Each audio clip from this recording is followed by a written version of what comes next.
The environmental context refers to the lost vegetation, encompassing forest, grassland, and other plant life that plays a pivotal role in maintaining the health and balance of our planet. In this, we will explore the crucial function that greens serve in the environment and significance of preserving and promoting green species. Oxygen production. One of the primary benefits of greens in the environment is their roles in oxygen production through photosynthesis. Plants absorb carbon dioxide and release oxygen, providing the essential breath of life for humans and other animals. The more greens we have, the better our air quality and the more sustainable our ecosystems. Carbon sequestration. Greens act as a natural carbon sink, absorbing and storing carbon dioxide from the atmosphere. This process helps mitigate the impact of greenhouse gases, playing a vital role in the fight against climate change. Forests, in particular, are instrumental in sequestering carbon, making them invaluable in making a stable climate.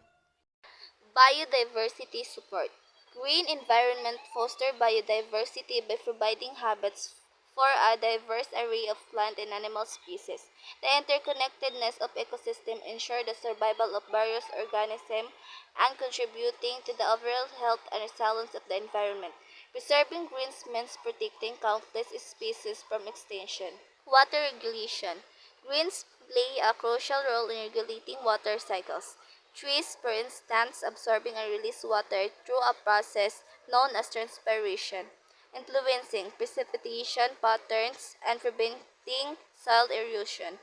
Forests act as a natural water filters, maintaining water quality and ensuring a steady support by various ecosystems. Aesthetic and recreational value. Beyond their ecological function, green enhance the aesthetic appeal of landscape.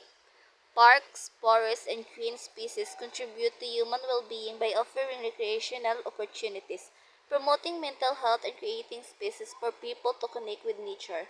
Greens are the lifeblood of our environment, providing essential services that sustain life and contribute to the overall well-being of the planet. Recognizing the multifaceted benefit of greens underscore the importance of conservation and sustainable land management practices.